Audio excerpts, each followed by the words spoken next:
한국교회는 전 세계 기독교 역사에서 유례를 찾아볼 수 없는 폭발적인 부흥과 성장을 경험했죠.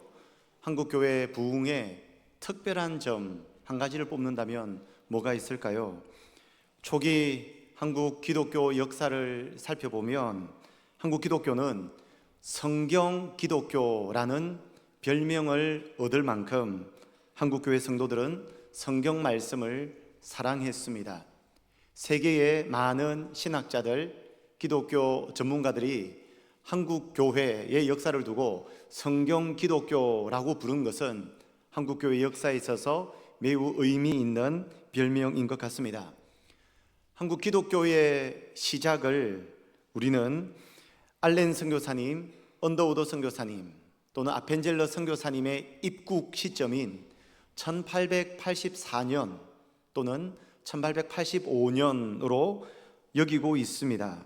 그런데 선교사님들께서 입국하시기 이전에 이미 한국 땅에는 성경이 유입되어서 상당수 예수 믿고 구원받아 회심한 사람들, 교회를 세워 신앙생활하고 있는 사람들이 있었다는 사실입니다.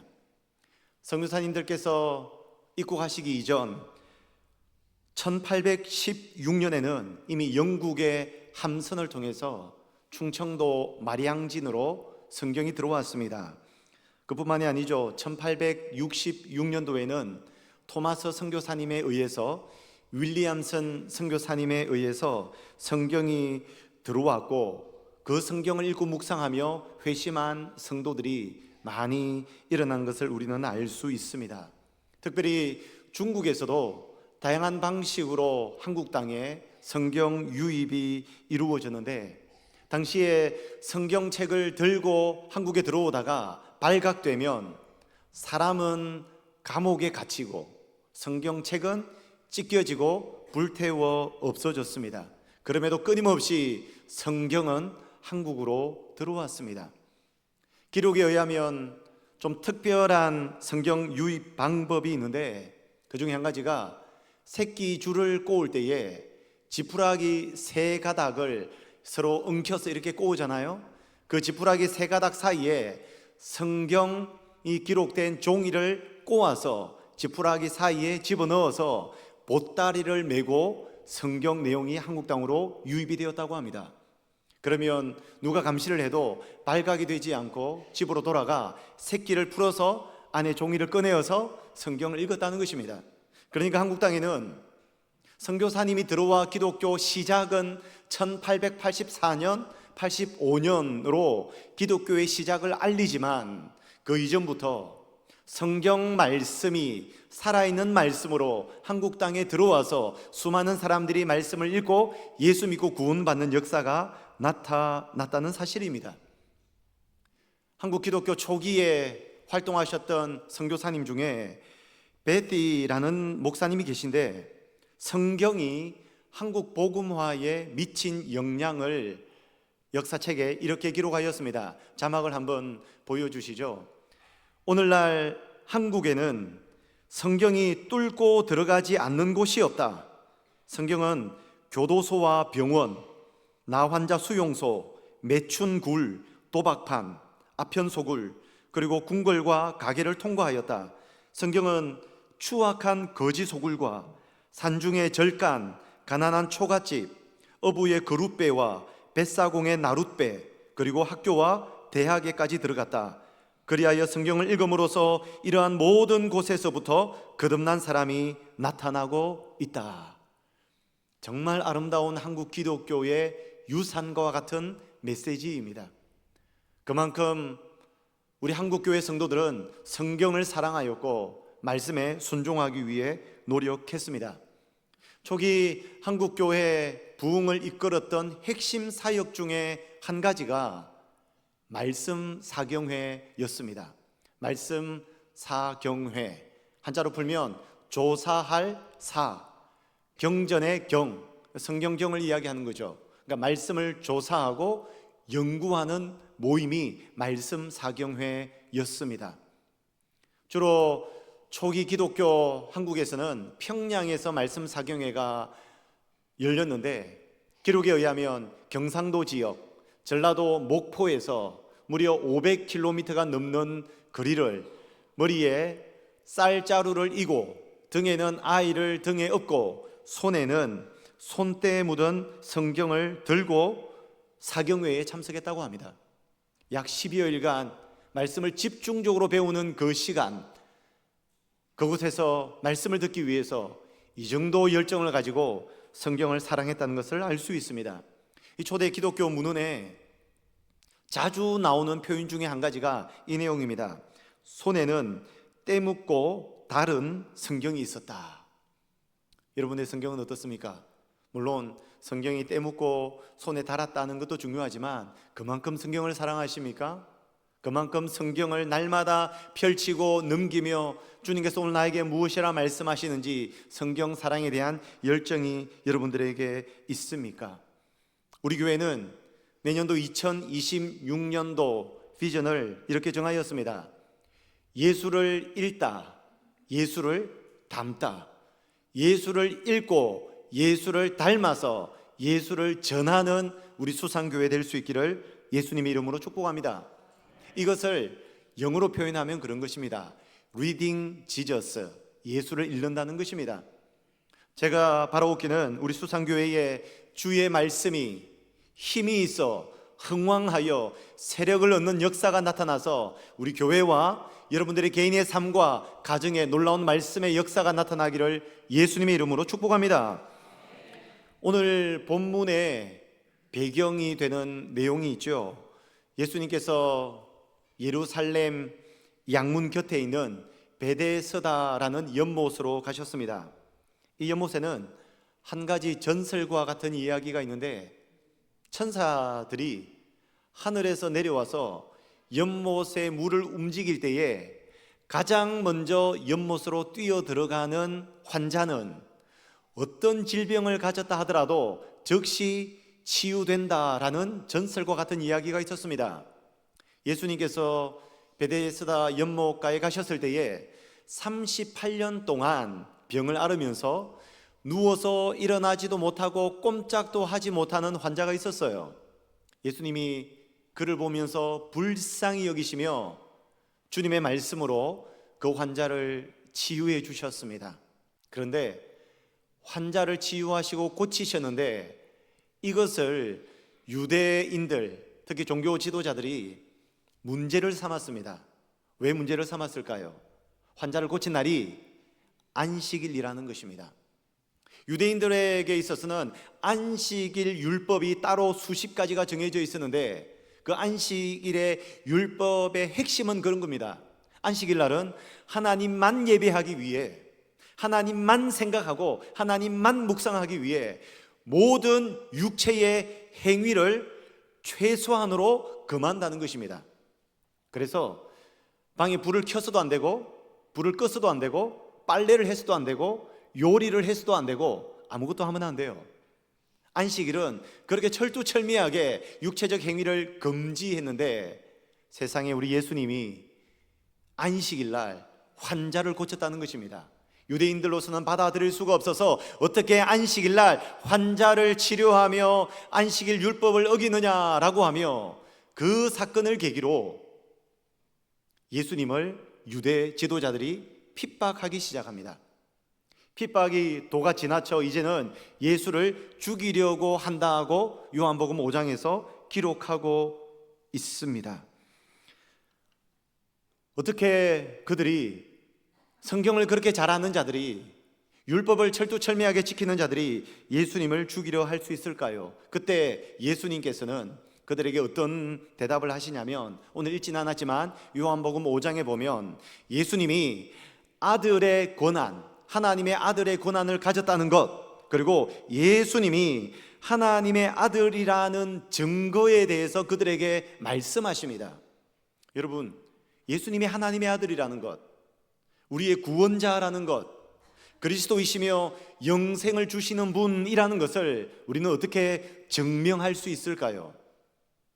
예수님은 자신의 하나님의 아들이심을 증명하기 위해서 오늘 본문 39절을 그렇게 말씀하신 것입니다. 우리 39절 자막 보면서 같이 한번 읽어봅니다. 시작. 성경을 연구하거니와 이 성경이 곧 내게 대하여 증언하는 것이니라. 자막을 좀 띄워놔 주세요. 맨 앞에 너희가 라고 합니다. 여기서 너희는 유대 지도자들입니다. 예수님을 핍박하고 죽이려고 했던 유대 지도자들이 어떤 생각을 하고 있습니까? 성경에서 영생을 얻기 위해서 성경을 연구한다고 합니다. 여기서 우리가 기억할 것은 2000년 전 유대 땅에 살았던 유대인들이 말하는 성경은 우리가 가지고 있는 66권 개역 개정 한글판 성경이 아닙니다. 그들이 가지고 있는 성경은 쉽게 말해서 구약 성경입니다.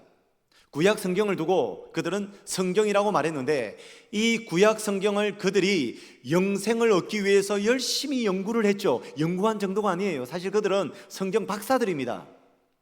제가 단언하건대 이 자리에 계신 분들 중에 저를 포함해서 그 유대인들보다 성경을 더 잘 아는 사람은 아무도 없습니다. 영생을 얻기 위해 성경을 연구하는데 예수님의 말씀이 놀랍습니다. 이 성경이, 그들이 연구하고 있는 성경이 누구에 대해서 증언한다고요? 곧 내게 대하여 증언하는 것이니라. 여기서 내게는 누구입니까? 예수님이시죠. 그러니까 예수님께서 하시는 말씀은, 구약 성경, 구약 말씀의 핵심은 예수 그리스도인, 예수인 나에 대해서 말씀하고 있다는 겁니다. 그래서 여러분, 우리는 구약에서도 예수님을 만날 수 있어야 합니다. 구약 성경에서도 그리스도를 발견할 수 있어야 합니다. 여러분, 이것이 놀랍지 않습니까? 신약 성경에는 예수님 이름이 실제 등장하고, 예수님의 어린 시절이 등장하고, 어떤 사역을 하셨는지, 어떤 성품을 가지고 계셨는지, 어떻게 돌아가셨는지 실제 예수님에 대한 기록이 있습니다. 구약에는 이 내용을 찾아볼 수가 없어요. 직접적인 예수님에 대한 언급이 구약에서 우리가 찾기가 쉽지가 않습니다. 그럼에도 불구하고 예수님은 구약 성경을 지칭해서 뭐라고 이야기합니까? 이 성경이 나에 대해서 기록하고 있다고요. 구약 성경은 예수님에 대한 책입니다. 한 구절만 더 볼까요? 46절 말씀입니다. 우리 자막 보며 같이 한번 읽어봅니다. 모세를 믿었더라면 또 나를 믿었으리니 이는 그가 내게 대하여 기록하였음이라. 모세가 성경을 기록했습니다. 어떤 성경을 기록했습니까? 모세오경이라고 하죠. 창세기, 출애굽기, 레위기, 민수기, 신명기 5권의 책을 모세가 기록을 했는데, 모세가 기록한 성경의 내용이 무슨 내용이라고 말합니까? 오늘 여기 본문에서 그가 내게 대하여 기록하였음이라. 모세가 누구에 대해서 기록했다고요? 예수님에 대해서 기록했다고요. 그런데 모세가 쓴 모세오경을 보세요. 창세기부터 보면 누구 이야기 나옵니까? 아담 이야기, 하나님 이야기 나오죠. 노아 이야기 나오죠. 아브라함 이야기 나오죠. 요셉 이야기 나오죠. 출애굽기에 가면 모세 이야기 나오죠. 레위기에 가면 제사장 이야기 나오죠. 제사 이야기 나오죠. 방황하고 불순종하는 이스라엘 백성들 이야기 나오죠. 예수님이 도대체 어디에 나온다는 말씀입니까? 어떻게 예수님은 모세오경에 기록된 말씀들이 모세가 예수님에 대해서 증언하고 있고 예수님에 대해서 기록하고 있다고 말씀할 수 있습니까? 여러분, 이걸 조금 어려운 신학적 내용으로 여러분들에게 말씀을 드리면, 구약 성경의 내용은 신약 성경만큼 직접적이고 역사적인 예수님을 나타내고 있지는 않지만, 예수님의 인성과 성품과 예수님의 사역에 대해서 예표로서, 모형으로서, 그림자로서, 상징으로서 예수님을 보여주고 있다는 것입니다. 그래서 여러분, 우리는 성경을 읽을 때 구약을 읽든 신약을 읽든 반드시 그리스도 중심으로 성경을 읽어야 성경을 올바른 관점으로 읽을 수 있다는 사실입니다. 여러분, 이런 말이 있어요. 구약과 신약은 도토리 씨앗과 도토리 나무 이야기와 같다고 합니다. 여러분, 도토리 나무 한번 생각해 보세요. 직접 도토리 나무 보신 적이 있습니까? 제가 본 도토리 나무는 엄청 큽니다. 정말 우리가 생각하는 것보다 도토리 나무 엄청 큽니다. 그리고 그 나무에 도토리가 얼마나 많이 맺히는지 몰라요. 다람쥐는 신날 것 같아요. 아주 그 도토리 나무를 생각해 보면 나무와 열매는 매우 풍성한데 그 나무의 시작은 아주 자그마한 씨앗이었습니다. 씨앗을 볼 때 이 씨앗이 도토리 나무와 열매가 될 것이라고는 상상도 못할 수 있어요. 하지만 씨앗은 매우 작으나 씨앗 속에는 도토리 나무와 열매의 생명력이 씨앗 속에 다 들어 있습니다. 지금 여러분들이 보고 있는 화면 속에 저는 177cm의 키에 78kg의 건장한 남자입니다.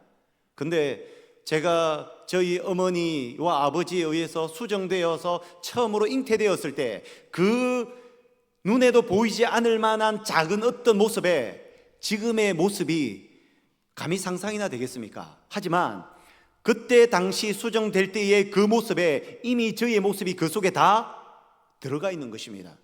구약과 신약은 이렇게 구성되어 있습니다. 신약에서는 예수님이 선명하게 큰 나무로 실제 열매로 우리가 보고 듣고 느낄 수 있습니다. 하지만 구약에는 마치 씨앗 속에 담겨있는 예수님의 생명처럼 구약에서는 예수님을 나타내는 너무나도 많은 말씀들이 구약에 마치 사람의 혈관처럼 쫙 깔려 있는데 그 그리스도를 중심으로 성경을 보고 읽지 않으면 성경을 온전하게 이해한다고 할 수가 없습니다. 그 증거가 무엇입니까? 오늘 본문에 나타나는 유대인들을 보세요. 종교 지도자들입니다. 서기관들이고 바리새인들입니다. 이들은 누구보다도 성경을 잘 아는 사람들입니다. 성경 박사들이죠. 전 세계에서 유일하게 구약 성경 전체를 암송할 수 있는 사람들이 유대인이라고 합니다. 지금도 구약 신학자들 중에 가장 탁월한 신학자들은 다 유대인들입니다. 그만큼 이들의 구약 성경에 대한 지식은 대단합니다. 성경을 필사하는 사람들이었고 백성들에게 성경을 연구해서 가르치는 사람들이었고 구약에 나오는 수많은 하나님의 율법들을 철두철미하게 삶에 적용해서 지키겠다고 작정한 사람들이었습니다. 그런데 너무나도 아이러니하게 성경 박사들이, 성경을 가장 잘 아는 사람들이 예수님을 핍박하고 예수님을 죽이는 일에 가장 앞장섰습니다. 이런 아이러니가 있을 수 있을까요? 어떻게 이런 문제가 발생할까요? 성경을 잘 아는데, 성경을 암송하고 해석하고 가르치는데 어떻게 예수님을 모를 수가 있을까요? 심지어 신약 파노라마 때도 제가 말씀드렸지만 그들은 성경을 너무너무나도 거룩한 경전으로 여겨서 성경을 필사하는 중에 내용에 하나님이라는 이름이 등장하면 펜을 놓고 목욕을 하고 가장 정결한 모습으로 다시 펜을 들고 하나님의 이름을 기록할 정도로 성경을 매우 거룩한 경전으로 존경심을 가지고 성경을 대했다고요. 그런데 예수님을 죽이는 일에 앞장섭니다. 어떻게 이런 일이 발생할 수 있을까요? 그들은 구약 성경을 통하여 예수 그리스도를 만나지 못했기 때문입니다. 이미 그들의 눈앞에는 예수님이 눈앞에 떡하니 서 있음에도 불구하고 구약 성경을 잘 알고 있는데 구약 성경에서 말씀하고 있는 그 그리스도가 그들의 눈앞에 보이는 예수님인지를 알아보지를 못해요. 그러니까 복음이 빠진 성경 읽기, 예수 그리스도가 없는 구약 성경, 이 속에서는 진리를 찾을 수가 없는 것입니다. 저는 오늘날 한국 교회 성도들이 이렇게 될까봐 참으로 무섭습니다. 그래서 우리 교회는 2026년도 그리스도 중심으로 성경을 읽어보자, 예수를 읽고 예수를 닮아서 예수를 전하는 생명사역자가 되어보자, 이것이 우리의 비전입니다. 성경은 하나님의 구원의 드라마라고 할 수 있죠. 창세기부터 요한계시록까지는 하나님께서 인류의 시작, 창조와 더불어 타락한 인간을 어떻게 구원하시고 완벽하게 이루어서 결국 마지막에는 새하늘과 새 땅으로 이끄실 것인가, 구원의 드라마입니다. 구원의 드라마에서 필요한 주역들이 있었죠. 아담도 필요하고 노아도 필요하고 아브라함도, 다윗도, 다니엘도, 느헤미야도 굉장히 중요한 인물들이 구약 성경에 많이 등장합니다. 그런데 그들은 하나님의 구원 드라마의 주인공이 아닙니다. 그들을 주인공으로만 삼고 그들의 신앙 행위에 대해서만 설교하고 끝난다면 도덕적 설교로 끝나버릴 것입니다. 복음이 없는 거죠. 그리스도 중심 성경 읽기라는 것은 하나님의 구원의 드라마의 주인공을 예수 그리스도로 놓고 성경을 읽어나가는 것입니다. 그래서 아담을 통해서도 예수를 만나고, 아브라함을 통해서도 예수를 만나고, 다윗을 통해서도 예수님을 만날 수 있는 성경 읽기, 그리스도 중심 성경 읽기, 리딩 지저스가 우리의 비전입니다. 저는 왜 예수님이 구약과 신약 성경 전체의 주인공인지 몇 가지로 살펴보기로 원하는데, 가장 먼저 우리는 구약 성경의 구조를 보면 예수 그리스도가 꼭 필요하다는 사실을 확인할 수 있습니다. 지금 우리가 가지고 있는 구약 성경은 창세기부터 시작해서 말라기로 끝이 납니다. 근데 히브리인들이, 유대인들이 당시에 들고 있었던 히브리 성경은 시작은 창세기인데 끝은 역대기로 끝이 납니다. 창세기는 아담으로부터 시작되죠. 역대기 마지막에는 포로 귀한 자들로 끝이 납니다. 그러니 그들이 들고 있었던 구약 성경은 아담으로부터 시작해서 유다 백성들의 포로 귀한 이야기가 담겨 있습니다. 여러분, 역대하 얼마 전까지 우리가 새벽기도 본문으로 나누었던 내용인데요, 역대하 내용 어떤 내용인지 기억하십니까? 역대하를 딱 읽고 나면 이런 생각이 듭니다. 역대하가 성경의 끝이라고 봤을 때 여기서 끝인가? 이 다음은 없는가? 구약에서 하나님께서 영광스러운 약속들을 이렇게 풍성하게 선포하셨는데 정작 역대하의 마지막에는 이렇게 처참하고 어둡고 암울하고 비극적으로 역사가 마무리될 수 있는가? 라는 질문이 생깁니다. 그러니 성경책은 완벽한 드라마의 대본이라 보기에는 너무나도 부족한 것으로 끝이 난다는 거예요. 이러면 누가 성경을 사랑하고 소망하고 성경을 믿겠습니까? 심지어 역대하 마지막 장을 보면 유다 왕들의 실패 이야기가 끊임없이 기록되고 있는데 마지막 왕 시드기야 왕에 대한 이야기가 나옵니다. 어떤 내용입니까? 하나님을 반역해서 시드기야가 바벨론 군사들에 의해서 사로잡혔을 때에 그의 아들들이 그 눈앞에서 죽는 모습을 봅니다. 아들들이 죽자 바로 시드기야 왕의 눈을 뽑아버립니다. 시드기야 왕이 마지막으로 본 모습은 아들들의 죽음이었습니다. 그리고 결박당해서 포로로 끌려가게 되죠. 이게 역대하의 마지막 내용이라고요. 히브리 성경의 구조를 보더라도 처음에는 아담 이야기를 통하여 풍성하게 시작했는데 끝날 때는 침울하고 암울하고 어둡고 도저히 성경을 읽고 싶지 않도록 만든다는 사실입니다. 요즘 여러분, 작가가 드라마 이렇게 대본 쓰면 그 드라마 망합니다. 여러분, 처음에 시작은 재밌었는데 끝에 가서 이상하게 드라마가 끝이 나면 얼마나 우리가 실망합니까?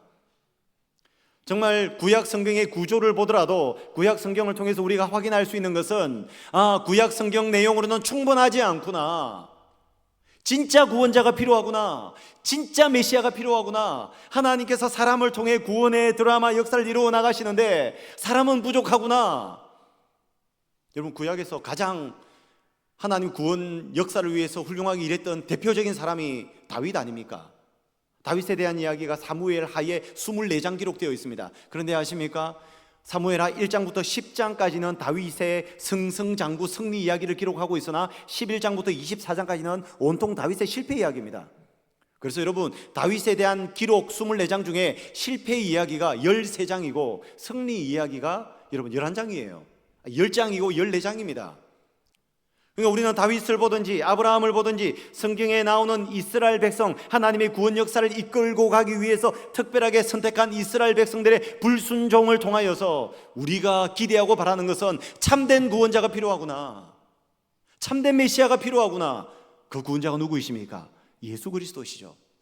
그래서 우리는 구약을 읽어나가면서 점점 창세기, 출애굽기, 레위기, 민수기, 신명기, 여호수아, 사사기 성경이 흘러가면 흘러갈수록 더욱더 우리의 마음속에 예수 그리스도를 향한 간절한 소망이 넘쳐나야 되는 줄로 믿습니다. 이게 여러분 성경을 읽는 올바른 관점입니다. 한 가지 구약을 통해 어떻게 예수님을 만날 수 있는지 한 가지 예만 들어볼까요? 사단이 하와와 아담을 유혹해서 범죄하게 만들었습니다.